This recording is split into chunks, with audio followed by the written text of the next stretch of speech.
নির্বাচনের আগে ফ্যাসিস্ট দলের বিচার ও জুলাই সনদ বাস্তবায়ন করতে হবে মাওলানা বোরহান উদ্দিন।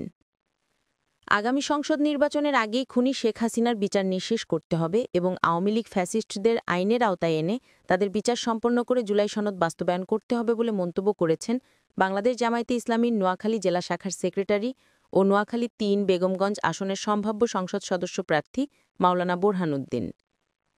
শুক্রবার বিকেলে বেগমগঞ্জ উপজেলার ১০ নং নরোত্তমপুর ইউনিয়নের পণ্ডিত বাজারে ইউনিয়ন জামায়াতের সহসভাপতি আব্দুল আহাদের সঞ্চালনায় বাংলাদেশ জামায়াতে ইসলামী নরোত্তমপুর ইউনিয়নের সভাপতি হাসান পাটোয়ারির সভাপতিত্বে ইউনিয়ন কর্মী সম্মেলনে প্রধান অতিথি হিসেবে তিনি এইসব কথা বলেন।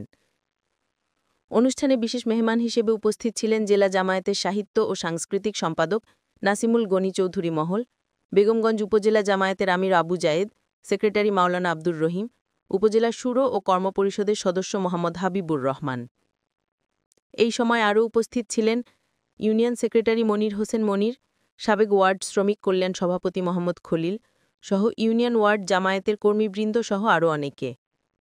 সম্মেলনে বক্তব্যে তারা বলেন, আগামীতে কোরআন ও ইসলামের আলোকে রাষ্ট্র পরিচালনা করা হবে ইনশাল্লাহ। ইসলাম ও কোরআনের আলোকে পরিচালনা হলে দেশে থাকবে না কোনো ফ্যাসিবাদী জুলুমবাদী দল। আপনারা দেখছেন মেঘনা টিভি, সত্যের সন্ধানে সবসময়। এছাড়া দেশ বিদেশের নিত্য নতুন খবর জানতে মেঘনা টিভির ফেসবুক পেজ facebook+meghnaTV.vd তে লাইক দিয়ে আমাদের সাথেই থাকুন।